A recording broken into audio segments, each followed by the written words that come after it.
Welcome into another edition of Outside Shots with my man Eddie Johnson right here. I'm Saul Bookman. This is presented to you, as always, by OG's Brands, the best edible in the game. Eddie, a lot of stuff, as usual, happened in the NBA this week, but let's start off with your boy, LeBron, and his antics, and how the Lakers continue to get screwed. Always crying. First of all, obviously, we saw what happened with LeBron against the Celtics. They get, he gets hit on the arm. They don't call a foul, yada, yada, yada. He starts, putting on a performance of epic proportions. What was your take on that? Well, I think, it's all about rhythm. And sometimes you think it's a conspiracy against you, sometimes as a player, sometimes as a team. But it's been really weird for the Lakers this year. Let's just put it where it is. It's been really weird. I mean, they've lost a lot of close games. And they've lost some games that they got some really unfortunate calls at the end. I think NBA officials are the best officials in sports. I agree. Why? They have to make their calls spontaneously. They can't delay like in football, even in hockey, or especially in baseball. You have to blow that whistle quickly. And if you don't, the play continues. I've never seen a game stop where an official says, hold up. That last basket doesn't count because he fouled somebody here. The only time we might see it is with technical fouls. They'll wait till the play is finished, and then they'll call a tech. Or they'll wait to see if the guy makes the shot because maybe it was a little ticky-tacky, and they're like, I'm not going to get him. You know what I mean? Yeah, I don't like that. I don't like that they do it. I think just call the game the way it is, but I keep flow going, and it's a contact sport. It's not a non-contact sport. Mm-hmm. So with all that said, and then the Lakers struggles, right? And the desperation to get out of the play-in, right? No one wants to be in the play-in. Yeah, nobody. They have to get into the play-in because right now they're outside of it. But every game counts now. And let's face it, LeBron is an historian. He's one of the few great players that really understand the history of the game. Mm-hmm. Playing in Boston Garden, looking up in those rafters, that game's important to him. Yeah. Like, beating Jason Tatum is important to him. He's running for MVP. So the history that he's had in Boston, like, dealing with KD and Paul Pierce and Rondo and KG. Yeah. KG and Kendrick Perkins and all those guys. So that's the history. Yeah. And he gets pumped up for that. And that was their game. And to go in there and lay it up and get hacked, and the way that ended, it was deflating to him. They still went to overtime. But here's the thing. Here's what you got to understand. He doesn't have that high of a confidence in his group right now. Yeah, because they're trash. Well, okay, you can say they're trash, but that's why you got the reaction you got. Because he did all he could. Like a LeBron in his prime probably would have relished the opportunity of overtime. Mm-hmm. We're talking about a dude that's 38 years old. Yeah. Like, he's putting it all out there, and he's got to now look at another 5 minutes. So everybody has different reactions. Like, your reaction when you missed that putt yesterday was kind of disturbing after you made a few. But I didn't care. You play golf with people. Some people walk away, and I think you probably realize this about me. I never show my anger on the golf course. Never. Where did I show anger? I have never throw a club. I'm talking about like for me missing a shot. Yes. When? Yeah, all day yesterday. What are you talking about? What are you talking about? What? Give me an example. Remember when you were like, man, you lucky I'm not missing all these putts. And I was like, dude, I just shanked one off the tee box. What are you talking about? But that's not, and what I mean by anger, Saul. You were dropping F-bombs. What are you talking about? Saul, no, I wasn't. Saul, that's not true and you know it. I'm talking about body language. I'm talking about like how people throw their clubs. Okay. And all of that. That's what I'm talking about. And so you're never going to get that. It's internal. Some people, it's not internal. And some people will throw their clubs. Some people will stomp. Okay. I don't care. That's what I'm getting to. I don't care. Like, however you bring out your frustration to get rid of it, to handle it, is fine with me. Everybody's not equal. So LeBron's reaction, you know what it showed me? that he still loves the game. Of course. Like that he still cares that if he loses, he's a billionaire. This dude's gonna own his own team. This dude has everything. He makes movies. He does everything. He could be settled. And he's still hurt because he lost. And that's why I try to tell people, I wish everybody was like that in everything that they do. So you want to get on him by how theatrical he was just upset. I've seen some people in church, they sit there and they still with the Lord. And I've seen some people get up and they run around the church. Yeah. I mean, it's, it's in you how you are. And so for me, I have no issue with that. I think we saw Steph Curry throw his damn mouthpiece into the crowd. We saw him stomp and scream. I got plenty of videos on YouTube. Michael Jordan ticked off. I got a video up right now. He ticked off at me. Okay? Because he fouled me at the end of a game. Oh, I remember that. So everybody has their own way. But it seems like LeBron, because he is the most popular and the most well-known athlete, probably right on earth right now, basically, outside of soccer. I think people enjoy the ones that don't like him, the ones that love Michael Jordan, the ones that love Kareem. They enjoy what they saw. I get what you're saying, but I think you're romanticizing it just a bit. Like, let's be real, okay? The whole you get fouled, cool, that's fine. You can be upset about that all you want. And he had every right to be upset about that, for sure. I'm not even going to dispute that. But what I will say is this. If you bitch and complain the entire game about every single thing that happens to you, you know what happens at the end of the game? Nothing. Just like that. Because refs at some point, and you know this, Eddie, if you complain too many times, they don't know what's real and what's not real in terms of, oh, okay, yeah, you're right, I missed that one. Or no, you're right. Or I should have called this or whatever. So at the end of the game, when he's sitting there flailing and he's upset about what happened, like, yeah, it's a missed call, but I'm not going to cry. I'm not going to worry about it because you've been crying this whole game about all these other little nicky-knack things that have been happening to you. You're the best in the game. Get through it. You know how this goes. That's where I keep coming back to. It's like, bro, just move on. I don't even know the number. But I would bet LeBron, in regards to technical fouls, is pretty low. Yeah. You don't. You know why? No, I don't know. Well, because he's LeBron. No, the second one. The second one, he can control it. Because they're going to be hesitant to kick him out of a game. I'll give you that. But not the first one. He doesn't get a ton of texts because he shows actually respect to the officials because he walks over to them and talks to them. Whereas Draymond Green gets demonstrative sometimes, throwing his hands around and all that, and he gets texts. So it's a way to approach officials. I happen to think LeBron is really more mild-mannered than most great players. But they all complain. I mean, most players complain. Today's game drives me nuts. I get that. But Saul, forget about all that. The dude flagrantly fouled him. It wasn't a flagrant foul. He flagrantly fouled him. And people don't understand what I mean by that. Meaning that Jason Tatum knew the game was over. He knew LeBron was going to lay it up. So he's like, well, forget that. I'm just going to foul him, and hopefully he doesn't make both free throws. That was his last resort. He flagrantly fouled his arm. The official standing there doing this. Look. And didn't call it.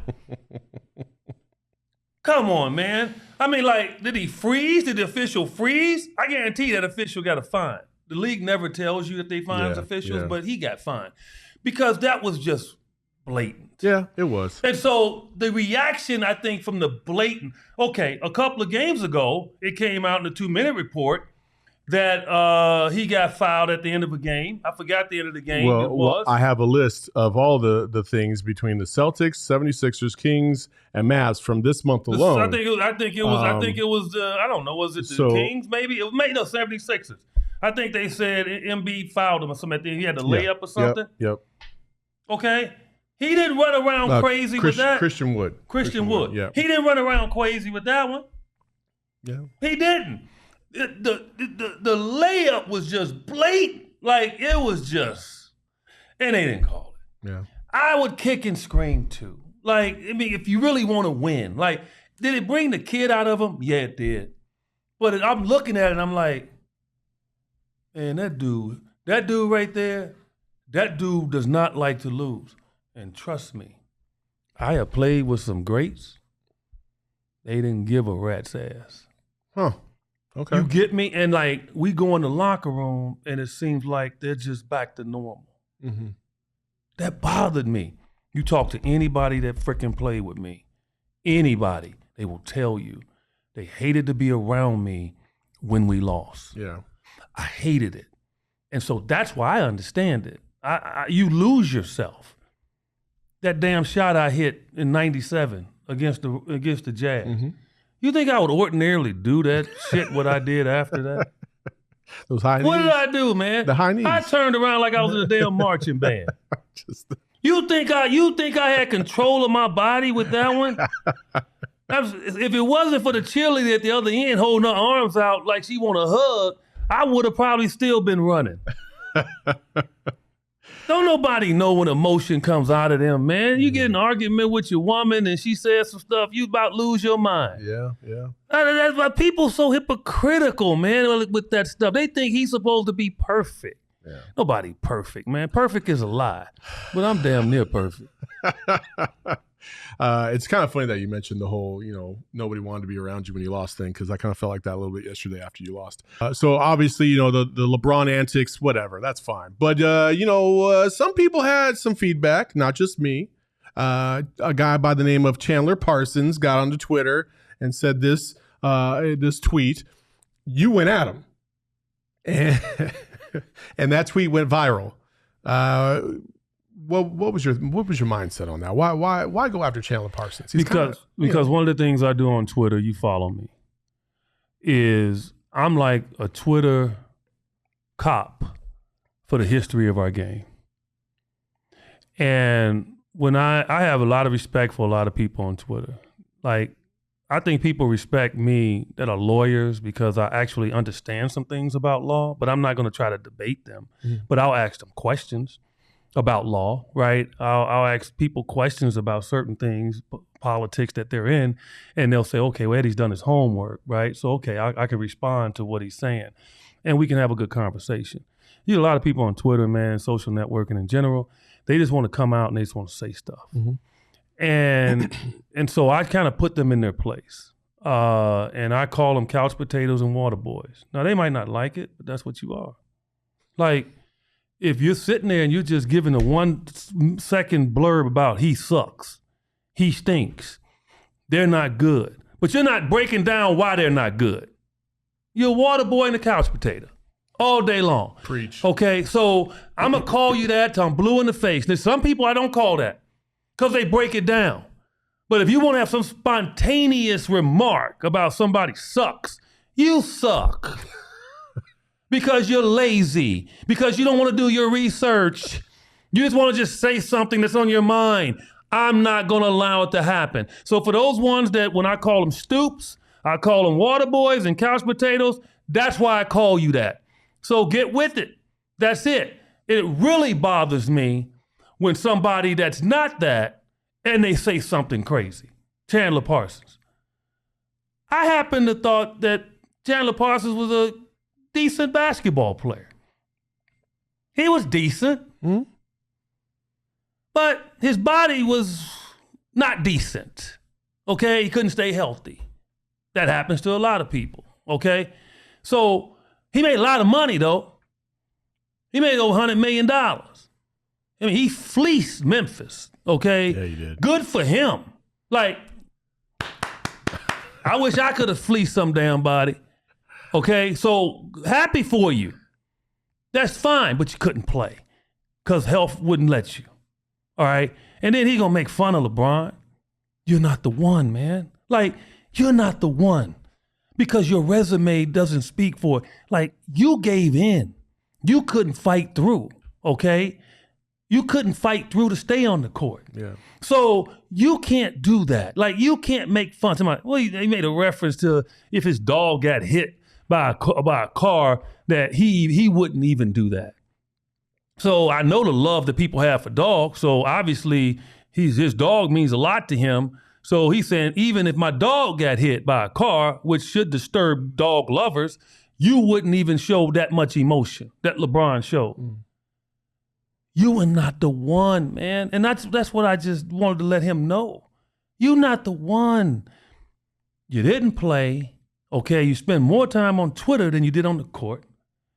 And the Memphis Grizzlies front office, what do you think they're doing every time they looked at that damn contract? Yeah. They were probably doing something worse than LeBron. Yeah. So that's why I went at him. You know, I mean, he's been very critical of a lot of players, but just know your history, man. I can't nobody ever challenge me on the history of this game. I'm telling you, I've been around. I got here in the 80s. I followed basketball late 60s when I first fell in love with the game, all the way through the 70s, played in the 80s, mostly in the 90s, and I've been calling Suns games since the 2000s. You want to sit here and have an argument with me about history? Bring it on. That's all. So Chandler Parsons might not like me right now. And guess what? I don't care.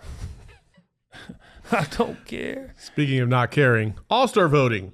All-Star voting happened this week. And I don't know, man. I'm over the fans, personally. I'm over the fans voting for players to get into the All-Star game. Case in point, let's just take it local.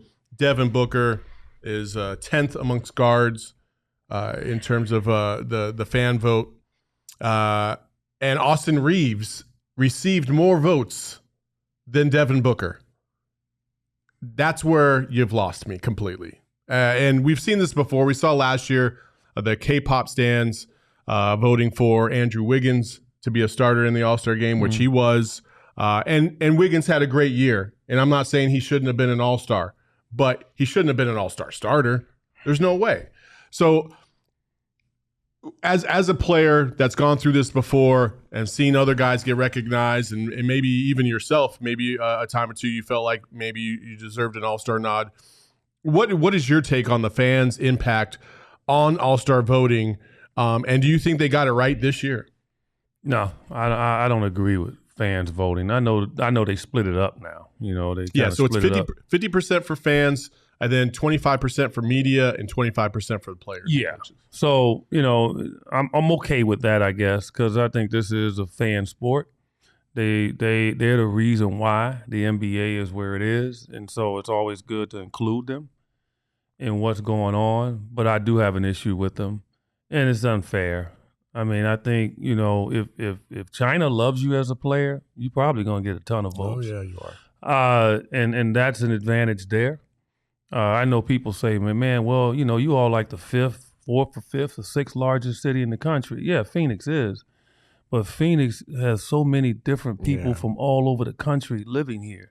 And they come with their own alliances. Like for me, I'm not going to lie. I know it's well known in the Valley. I'm strictly a Valley guy. Don't get me wrong. I support the Cardinals. I like the Cardinals. I like the Coyotes. I like the Diamondbacks. But let me tell you, I'm a diehard Chicago Bear fan. Mm-hmm.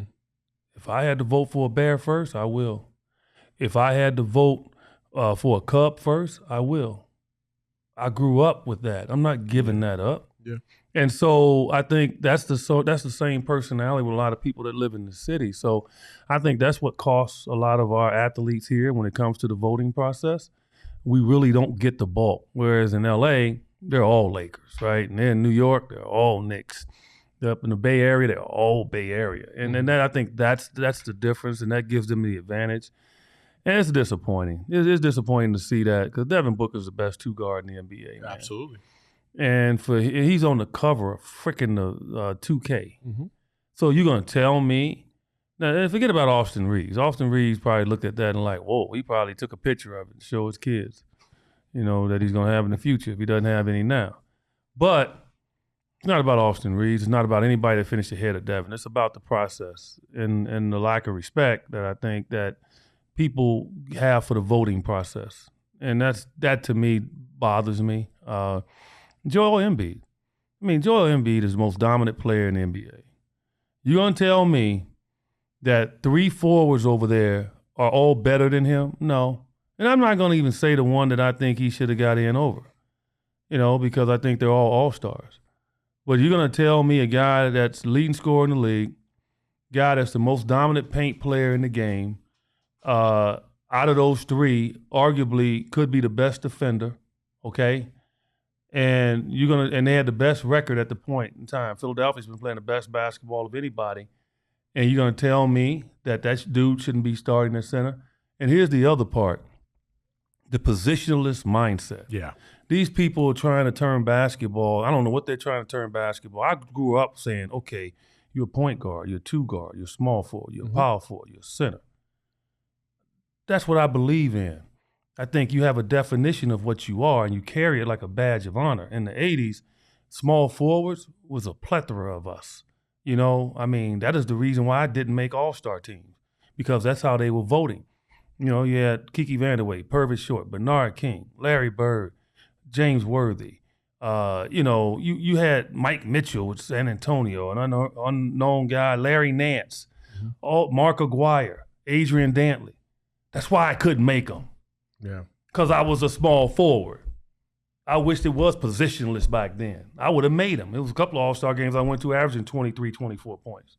So that to me, for them to do that, change it to positionless basketball and try to ignore the center, it's sickening to me. And Jokic and Embiid should be recognized for how great they are as centers, because I guarantee you, those guys that's getting in before them or before the guys are starting, they can't play center. Just like Jokic can't play two guard. Yeah. So that bothers me. Yeah. Well, what I do love, though, is that it continues to feed the fire of some of these guys. And I think we just saw it on Sunday. I thought one of the better basketball games I've seen this year, and Joel Embiid's performance against Jokic.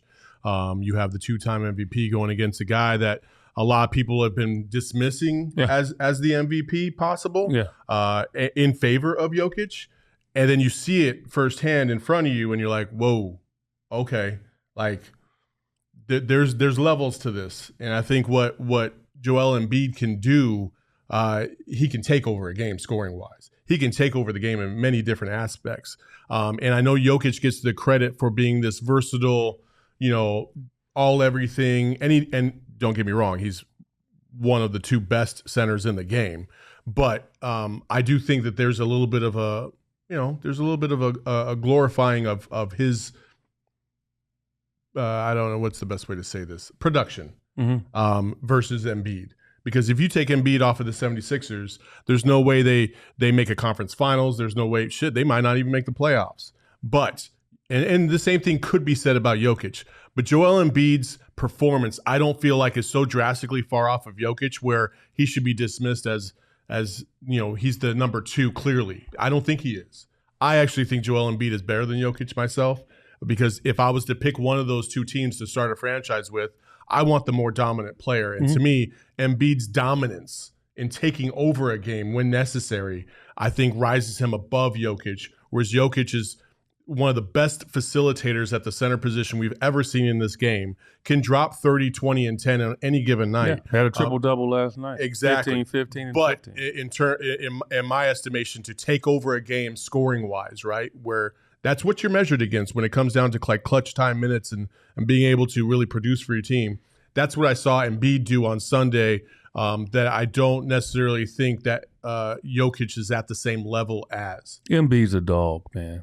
And all due respect to Jokic. Jokic is unbelievable in the environment that he's in.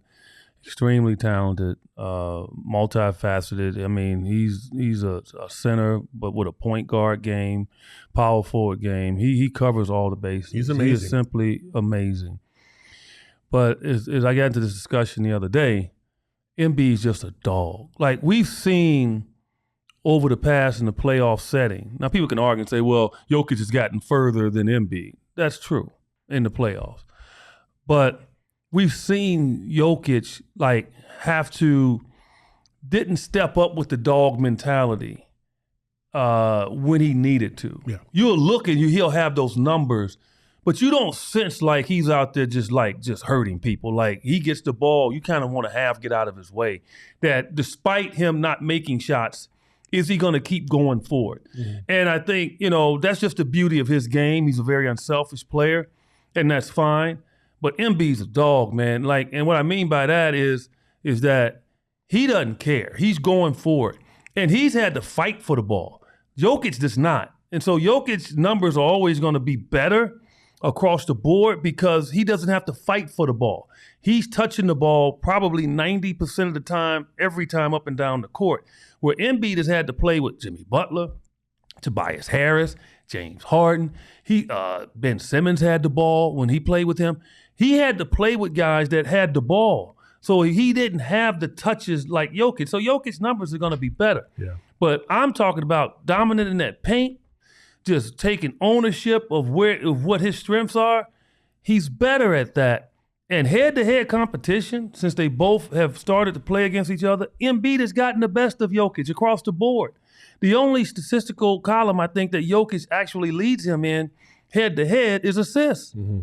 That's it. Embiid has dominated him. So right there tells me. But I love both players, but if I had to choose one, I'm taking Embiid all day long. There you go. There you go. Listen, and if you're upset about that, I got something for you. You can just take some OGs to calm yourself down because it's not that serious. All right, listen, Joel Embiid's one of the best in the game. So is Jokic. We're not dismissing either one of those two as the opposite. It's always an insult to make somebody number two. Always. Like if I say LeBron's the GOAT, you're insulting Michael Jordan. You're insulting Kareem. You're insulting Kobe. I'm not. How can you insult somebody that's like revered and that high out of the thousands of players that have played this game? The thing that I always the argument is never for me. It's never who's better. My argument is always I think Michael Jordan is better. But I'm not going to make that argument to dismiss LeBron or say, well, LeBron's accomplishments don't mean as more as Michael's. And I'm not going to push back on you because you chose Michael. I mean, it's as simple as that. It's just the way I view it and the way someone else views it. But people just get all over their feelings. And then it goes back to what we started the show with. People carry their feelings to be able to put negativity on the person that they look at as the biggest threat to the person that they hold high. Yeah. That's all it is with LeBron. And so instead of enjoying what he's getting ready to do, like, do you understand, man, how difficult it is to score and then pass? We're seeing it with Jokic. We're seeing it with Doncic to a point. But guess what? This dude has done it. Right now, he's top 4 all-time in assists. Mm-hmm. And he's going to be the all-time leading scorer with about, 80-plus points left. Do you understand how difficult that is? Like, I was a scorer. I averaged like 2.5 assists. Even if I tried to balance it, it's hard. Yeah. What this dude has done, man, to be in the top in both of those categories is disturbing. No one will ever do that.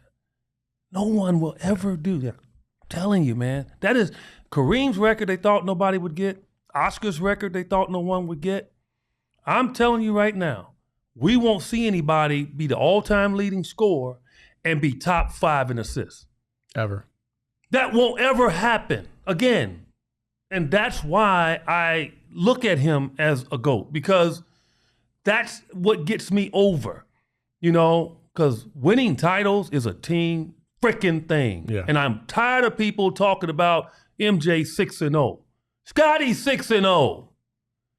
Ron Harper was a part of that. Dennis Rodman, the best rebounder probably pound for pound history of the game, was a part of that. Jerry Krause, who put the team together. Phil Jackson, who coached the damn team.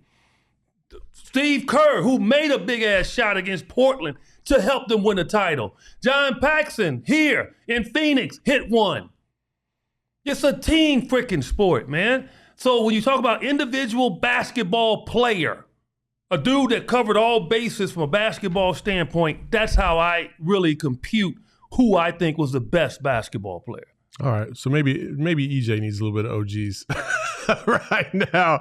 OGs is the best edible brand in the state, and we're taking some outside shots with my man Eddie. As you all know, OGs has been such a great partner of ours, and they continue to be. They have some great pieces of edible coming out, and one of them is their Happy Time CBD. It's an official strawberries and cream, and it's hitting the shelves soon. As always, you can find them at your local dispensary. You must be 21 and over to enjoy the strawberries and cream. It's a CBD THC 1-to-1 ratio mix. Listen, if you don't know much about the game, here, I'll break it down for you.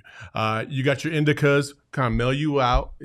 So it's good for like a little bit of anxiety and stuff. Sativas, you take them, you get a little bit more energy. You get a little hyped up. Probably a problem yesterday. And then the RSOs kind of take you to a whole nother level. So that's it's great. But this Happy Time is kind of a nice balance in between your sativas and your indicas. It kind of mellows you out, but it doesn't make you groggy or tired. And you move on with your day. So that's how you showed up on the golf course yesterday? Yeah. Well, I mean, I was already in a good mindset anyway because you've been talking shit for a year. I was like, yeah, I'm gonna beat him today. So, hey, it's not my fault you fell apart on the 17th hole and took like 89,000 shots. Look. That's all I'm doing, dude. My God. I mean, you act like you're playing the long game. We only played $5, $5. All right. Yeah, I found $15. Under my floorboard in my car the other day. Some of us don't make the big bucks like I'm talking about $15. Oh my gosh, $15. We'll go 20 a hole. We'll go 20 next time. $15. Oh my gosh, this guy always got to minimize what I do. Can I ask you a question? You notice I didn't give you 3 5s because I don't even know what a $5 bill looked like. You gave me 2 5s. Stop. Somebody gave me 2 5s. I don't even know what they look like. What is a $5 bill? I had nothing but 20s in my wallet. What do you want? And $5. Oh my gosh. All right. Anyway, there's a lot of stuff that you can bet on here in the next couple weeks. Mainly the Super Bowl coming to town starting next week, and then obviously the Waste Management Open, which is going to be to me, it's the biggest shit show in the country, and it's the best shit show in the country. It's one of the funnest events I ever go to every single year. How much do you think that, people really appreciate the fact that not only that we have the waste management every single year here, but that we get the Super Bowl? I mean, basically every 5 to 7 years in this valley, and now both of them are happening at the same time. How much do you appreciate the fact that these two events are now here? Well, I mean, I appreciate it. I'm always bragging on where I live. I think Phoenix is a tremendous place to live. Love it. And I love the fact that people want to come here. They get on my nerves because now it's traffic jams and all of that, but I love it. I mean, you always, a place where you live, you want to feel like, people want to come there and visit your town, your city. It's crazy, man. And this is the third time I think since I've been a Valley resident that, we've had the Super Bowl and Waste Management and Barrett Jackson and whatever else that's going on at the same time. And it's just amazing. It's amazing to see the amount of people. It's great, obviously, for the economy in the city. Hotels right now, hotels that was going for $120 a night, going for $800, but good for them. Get all these people money that's coming in here. Maybe that will discourage them to come any other time other than the times that we don't mind them coming, okay? So keep raising the prices. But I love it, man. I go to Waste Management. I've participated in the, 16th hole shot for glory a couple of times. How'd you do? The first time, Larry Fitzgerald tricked me. Like, he hit before me, and I asked him what iron did he hit. And I think the shot was 135 yards shot, 140 yards. And that's back when I first started really playing. And I had some clubs that weren't like the clubs I have now. I'm not doing any infomercial for clubs unless you want to pay us, okay, for saying it. I'm not saying the club. PXG. Well, now that you told him, you better go get a sponsorship from him. But anyway, man, I went down to a 8 iron. Ooh. From 135. Yeah. Okay. At that time, no, I was only hitting my 7 iron 150 with these clubs. So, I mean, it wasn't like, your swing, not like it used to be. It was supposed to be. Man, I said, I don't care. All I want to do, I didn't want to do like my boy Emmitt Smith did. I think he kind of shanked it to the right over in the crowd. And I said, I don't want to do that. I don't. I just want to hit it. Man, I lasered that sucker over the green. I didn't care. No. It just flew right over the green. That's not so bad. I didn't care. That's not so bad. Now, was that? I mean, shit. Like I only imagine because I didn't realize it was only 135 to like 150 range, right? Yeah. Until I went and played the course myself without the stands and stuff like that. And it looks much closer without the stands. Of course. But when the stands are there, it looks like it's a pretty good distance away. Yeah, like I thought it was like a 170, 180 shot. Yeah. How nervous were you? I mean, I was nervous, but to me, nerves brings the best out of me. Okay. See, I always tell people that. Like, if you're not nervous, something's wrong with you. Like, you don't have passion for what you're getting ready to do. When I go speak to companies and, I've spoken in front of Fortune 500 companies and trying to motivate them, that's nerves, man. Like, I'm shaking before I went out there and talked to some people that's probably sitting there like, okay, what is he going to say? Yeah. He's an athlete, right? And so, yeah, nervous as heck. I just obviously emceed the inauguration for our tremendous governor, okay? And Katie Hobbs, who's a tremendous Suns fan, called me up and said, hey, I want you to present me. I want you to be the MC. And that's probably the most nervous I've probably ever been. I can imagine. Public speaking. In front of all those politicians down at the Capitol that really had no idea what I was going to say. And to walk out there in front of thousands of people and just control the whole environment of that inauguration. That to me is that's the trophy right now for me. Out of all the things that I've done. And nervous, man. But you know what? Nerves brought the best out of me. There you go. That's just like, I'm nervous when I sit here with you. I mean, I'm not surprised. Anyway, before we move on to the last topic, I do want to touch base on the Suns right now. Trades. It's trade season. As a player, you've been through it. Like there's just a different energy in the building. It's probably more of a nervous energy in the next week, especially when you get to trade deadline day. Jock Landale was in our studio yesterday, and he talked a little bit about his experience last year when he was with San Antonio and they were in Atlanta, and some of the nerves that everybody was kind of feeling in the building that day, and not knowing who was going to go where and what was going to happen. What do you expect the Suns to do before the trade deadline, knowing that Matt Ishbia, on paper, he will officially be named the Suns owner on February 8th, which is next Wednesday. But we all kind of feel like he's probably moving the needle right now as we speak. What do you expect the Suns to do?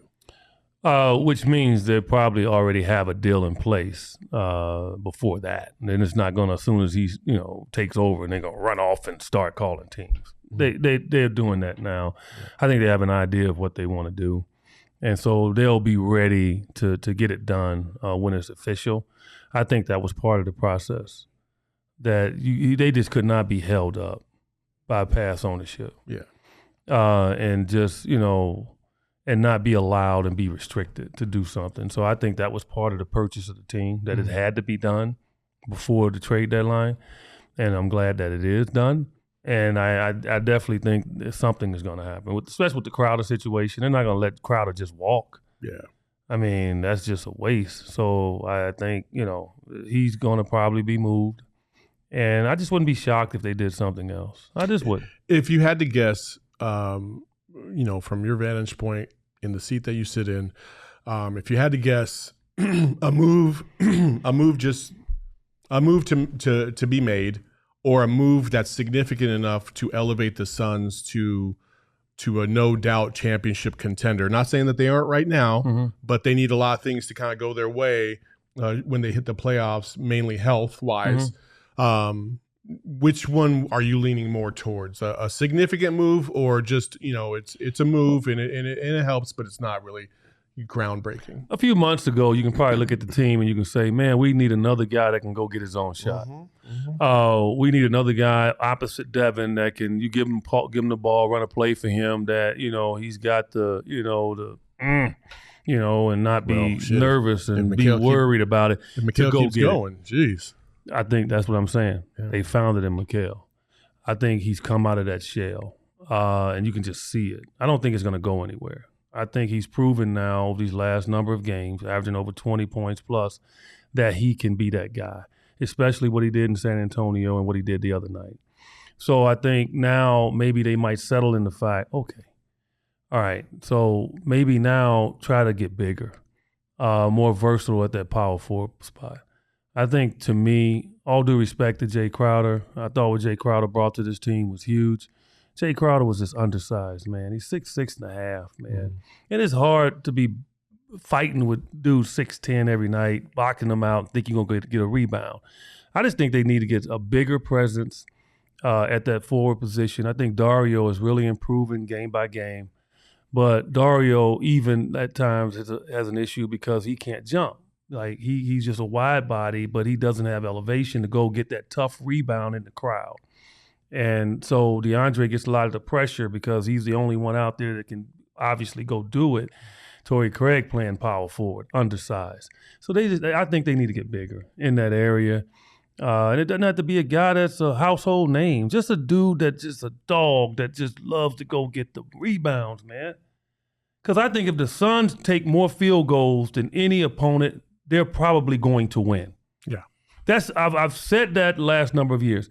If they find a way to control the glass, okay, one and dones, and not give teams second and third opportunities, because the second and third opportunity a lot of times leads to an and one, a three, or a foul. Something that you would have never gotten if you had gotten a rebound. And I think that's what they need.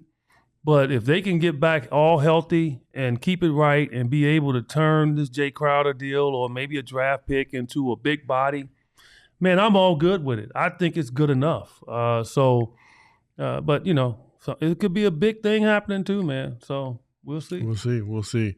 Well, folks, we'd love to leave you on a positive note, but unfortunately, sometimes things in the world just do not work that way.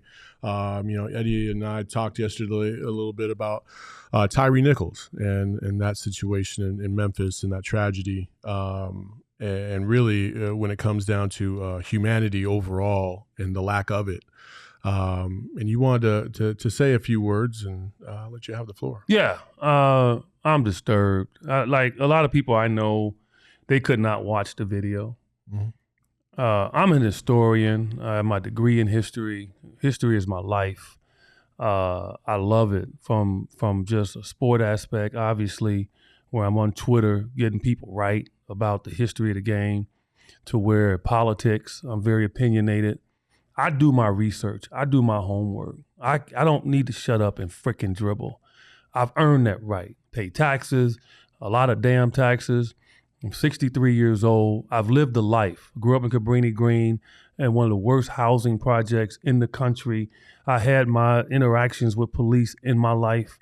I have a right to be able to express myself. And it's just very disturbing to me that you have people out there that think that you can't say anything because you're a freaking athlete. Yeah. It's a joke. So I had to address that. But watching that video, man, it's just disturbing because when I'm watching that video, I immediately go to my son, who's 33 years old, who is a tall young man, wears braids. Our perception is of people, how they look at certain people. And I went to my son as I watched them beat this young man. Just beat him. Like they were at a baseball game. Like they were standing in a batter's box. And just to do that and just be okay with it. Man, like to be okay with doing that. Now, this group that was doing this, African-American males, beating up someone that looked like them, okay? And they were part of a Scorpion unit in Memphis. And what that stands for is Street Crimes Operations to Restore Peace in Our Neighborhoods.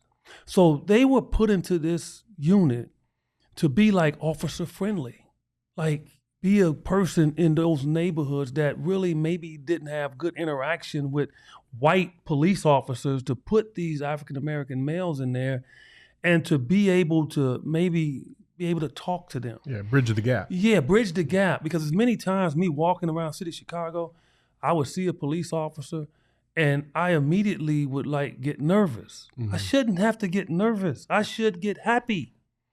And so to see them do that to him, and then after, he's laying there on the ground and they're standing around talking about, oh, he was fast. Oh, man, you see me hit him? I mean, having a discussion like they just played a game. Them dudes should never see daylight. Yeah. They should never see daylight. It's not about race. This is about humanity. This is about, and when we talk about, black young men, this is what the message that we're sending people. It is not the first, obviously, and it's not going to be the last. This has been a continual thing. And until everybody tightens up, not just the police force, but everybody in government and everybody to understand that this is an issue, okay? That's what Black Lives Matter means. Doesn't mean that all lives don't matter. It just means that all the lives that's in the bubble right now, blacks outside the bubble. So we're screaming over here saying, our lives matter too. Can we get back? Can we get in the bubble with you? Yeah. That's what that means. And people that don't know it, kick rocks, go learn. It has nothing to do with being separate from you and saying that, oh, our race is better than yours and they should pay attention to our race. No. What we're saying is we want to get in the bubble where you are. Protect it, respect it, not beat up, not killed, not pulled over for nothing. Like, he didn't do anything. This come out now. He had no traffic violation. It was nothing he was doing wrong. No, he's a good kid. And there's some weird stories that's coming out about why they stopped him. And I'm not going to talk about it because I don't know how true it is. But the bottom line is, man, those dudes, they should not see daylight. They shouldn't.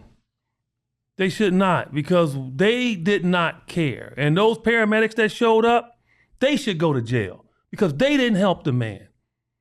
It's just sickening, man. It's just, and it has to stop. The lack of empathy and the lack of, I don't know. When I was growing up, there was the neighborhood I grew in. It was, your neighbor took care of you if your parents weren't around. They looked after you. The neighborhood was kind of more like, we all take care of each other kind of vibe, right? And you just don't see that anymore, right? Like the neighborhood I live in is actually, it's very culturally diverse, but nobody talks to anybody on that street. Like everybody kind of stays in their own little bubble and they move along. And I think that's part of this issue, is that we've compartmentalized our lives so much that nobody really wants to talk to each other, to understand each other, to really embrace each other and understand the differences that we all have from one another. And in this situation, as tragic as it is, I think it just gears more towards that. It's like this division of the police versus the public, police versus black people, police versus different minorities, that I just can't comprehend how it's gotten so bad for so many people. And I really think that the humanitarian aspect of this is what's lacking for a lot of these organizations. They just don't look at people as people. They look at them as material. Yeah. They look at them as a commodity or an asset or something. And so they're easily disposable to them. And, right. I think that's the biggest issue right here, is that we have to find a way. And this is even more than just the police, right? The way people approach each other on Twitter, the way people approach each other in real life. If I don't know this person, then I don't really care what I say to them because it can't hurt me, or it can't hurt them because they don't know me and I don't know them. Like, who cares? Well, no, it matters. It matters how you treat people. It matters, even if, Michael Jordan used to say, I wanted to play every single game because I didn't know what kid was showing up to the arena for the very first time, and it was the only time he would be able to see me play. And so that lifted him, right? You don't know what kind of impact you have on people. Mm-hmm. You have no idea. The first time I met this guy, it was just in passing. I was working for Bally Sports, And it just kind of became a tradition where I was standing there. I was sitting in press row and, doing my final game reports for Bally's, and you would walk up and to go to the post game show. And every single time we gave each other a thumbs up or a wink, and you moved on. That small little thing, people, is the reason why we're here right now today. Exactly. It's because it built a relationship, even though it was just such a small thing. You know what I'm saying? So you just got to take care of each other. And I think that's the thing that this world has kind of lost a little bit, is just the empathy and the humanitarian aspect of being humans and loving each other and understanding that we're not here forever. We're not here forever. Yeah, and educate. Yeah. Like a lot of my white friends, they'll call me, and because they didn't understand what the significance of Black Lives Matter was, or they didn't understand some verbiage that they might have heard.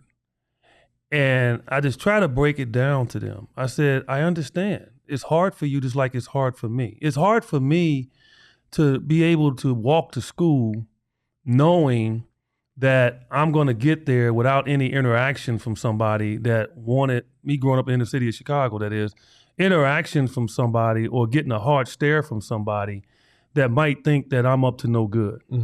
I said, you've never experienced that. I said, you don't understand what it's like to be walking down the street and you can have somebody that's white or somebody that's just uneasy cross the street because you're tall. You don't know what it's like, and this happened to me a couple of times in my life, but most recently was up in Flagstaff, where I was at Son's camp. I'm driving back from, I didn't even have anything to drink, okay? Might have had a little taste of wine. I was driving back. I happened to be looking at my phone because I didn't know how to get back to the hotel. And I looked at the phone and I said, I got to make a right turn. And so I was in the left lane, was not swerving. So without my turn signal, I went to the right lane and I turned. No one was around me, no cars or anything. Next thing I know, car pulls me over. And he walks up and he says, I pulled off because I didn't want to pull in front of the hotel. I pull off. He walks up to me and he says, you were swerving. And I said, no. I said, I just immediately made a right turn because that was my turn. I said, you're correct. I didn't have time to put my turn signal on, but no traffic was around me. And he just looked at me. And he walks back to his car. He makes me sit. Now, this is a white police officer. He makes me sit for 30 minutes. Then he comes back and he says, no, you were swerving. And so I'm going to have to test you. I said, okay, fine. So I get out of the car and I do my test. And I'm like theatrical. He's telling me stand on one leg. I stood on one leg and I started doing just like, dude, I'm going to show you. I have not been drinking. I happened to look over in the bushes. It was 3 police officers over there with their guns out. True story. And I looked at him and I said, why are they standing over there with their guns out? He said, well, because you're big. And I was worried. Jeez. That happened in Flagstaff. So, and there's other things happened to me in my life. So I try to tell my white friends, like, that wouldn't have happened to you like that. Yeah. And I said, so that's why you have to open your eyes and just, study past, what you've experienced, and you think everything is just so splendid and so great, but you don't get that interaction, and so that's what that means, man. It's like, not asking for anything more than you, just what you have in the respect category to be able to go live your life. And so when I talk to them about that, they understand it. And I give them stories of me growing up in Chicago and being chased out of neighborhoods by, white teenagers because they don't want you in their neighborhood, and just things that I went through as a young man. I'm blessed to be here, man. People just don't know that. I've been shot at. I've been robbed at gunpoint growing up in the city of Chicago. Man, I'm blessed to be here, man. Trust me, I am. Yeah. And so for me, when this stuff happens, it bothers me. And now when I see people that look like me beating up on somebody that looks like me, and happy about it, it's disturbing. And that's why I don't wish the worst on anybody, but them dudes, I want them to get their due in prison. I do, because what they did to Tyree Nichols is just ridiculous, man. And my thoughts and prayers out to their families, his family, and my prayers out to those policemen families too, because you got to walk the rest of your life knowing that, you know, your son, your brother, or whatever did something like that, and they shouldn't have to go through something that they did as well. Yeah, well, that was well said. Again, you can learn so much from people, and if you just take a minute to understand what they're all about, it'll enrich your own life for real. And so thanks for sharing that. And obviously we move on, and we hope that the world gets better and better. And next week we won't be here. We won't be here next week. My man's going to be on the road. And obviously I'll be in your mind. We have a whole bunch of stuff going on here in the Valley. So we're going to take next week a little bit of a break next week. But the week after that, we'll be back in full force. We appreciate you joining us today. You can follow my man, Eddie Johnson, at JumpShot8 on and Twitter. Can I give a plug? And they can hear me 3 hours a day. There you Sirius XM, NBA radio. From 2 to 5, right? From 2 to 5 Pacific time. There you go. So there you go. All right. And then you can follow me on Twitter as well, Saul_Bookman. That's SAUL, not SAL. Come on now. And you can follow the show at PHNX_Suns. So follow us and enjoy. Hope you guys have a great week. We'll see you in a couple. Peace. Later.